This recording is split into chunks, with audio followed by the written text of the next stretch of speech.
नमस्कार मंडळी मी Ganesh Thackeray news agree या चॅनलवरती आपलं सहर्ष स्वागत आहे। मंडळी नमो शेतकरी सन्मान निधीच्या 8व्या हप्त्यासंदर्भात एक महत्त्वपूर्ण अपडेट आहे। शेतकऱ्यांच्या खात्यावर PM किसानचे जे काही 2000 रुपये जमा झालेले आहेत त्याच पद्धतीने नमो शेतकरी सन्मान निधीचे 2000 रुपये हे शेतकऱ्यांच्या खात्यावर जमा केले जाणार आहे। जे काही लाभार्थी होते PM किसानचे ते पूर्ण लाभार्थ्याची यादी ही घेतली जाणार आहे आणि त्यानंतर तारीखसुद्धा जाहीर करण्यात केली जाणार आहे।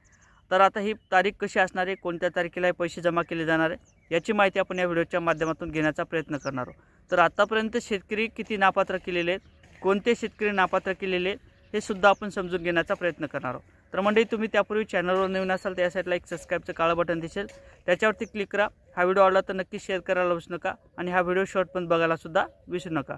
म्हणजे ज्या अर्थी PM किसानचा 21 हप्ता शेतकऱ्यांच्या खात्यावर जमा झालेले आहे, ज्या शेतकऱ्यांच्या KYC पूर्ण झालेल्या होत्या, ज्या शेतकऱ्यांचे आधारला मोबाईल नंबर लिंक होते, आधारला बँकेचं खातं लिंक होतं, त्याचबरोबर जे काही लँड रेकॉर्ड असेल ते ओके होतं, अशा शेतकऱ्यांच्या खात्यावर PM किसानच्या 21 हप्त्याचं वितरण झालेलं आहे। आणि त्यानंतर नमो शेतकरी सन्मान निधीचा जो काही नमो शेतकरी सन्मान निधीचा जो काही 8वा हप्ता असेल त्याचे देखील पैसे जमा केले जाणार होते।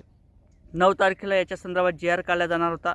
त्यानंतर मुख्यमंत्री फडणवीस साहेब, त्याचबरोबर अजितदादा पवार, उपमुख्यमंत्री एकनाथ शिंदे यांच्या माध्यमातून एकत्र बैठक घेतली जाणार होती आणि त्यानंतर जे काही PM किसानचा हप्ता असेल, नमो शेतकरी सन्मान निधीचा हप्ता असेल, त्याच्यासाठी लागणारं बजेट असेल, त्याच्यासाठी लागणारे निधी असेल याची तरतूद केली जाणार होती। परंतु नगरपंचायत नगरपरिषदेच्या जे काही निवडणूक आहेत त्या होऊ घातलेल्या आहेत। काही ठिकाणचे मतदान हे पार पडलेले आहेत, तर काही ठिकाणचे मतदान हे अद्यापही झाले नाही। ती तारीख जी काय असेल ती 21 डिसेंबरला जाहीर करण्यात आलेली आहे आणि 21 डिसेंबरला आचारसंहिता संपणार आहेत। म्हणजे 21 किंवा 22 तारखेला या आचारसंहिता संपू शकतात आणि त्यानंतर जे काही मतदानाचे रिझल्ट असतील ते लागणार आहे आणि त्यानंतर रिझल्ट लागल्यानंतर जे काही आचारसंहिता संपेल त्यानंतर परत एक बैठक घेतली जाईल, त्या संदर्भात GR काढला जाईल आणि त्यानंतर जे काही लागणारं बजेट असेल त्याची तरतूद केली जाईल आणि तरतूद झाल्यानंतर जे काही PM किसानचा हप्ता असेल, आतापर्यंत आपल्याला 21 हप्त्याचं वितरण झालेलं आहे। अशाच पद्धतीने नमो शेतकरी सन्मान निधीचे जे काही 2000 रुपये असतील ते शेतकऱ्यांच्या खात्यावर जमा केले जाणार आहे आणि हे जे काही पैसे असतील आता तुमच्या खात्यावरती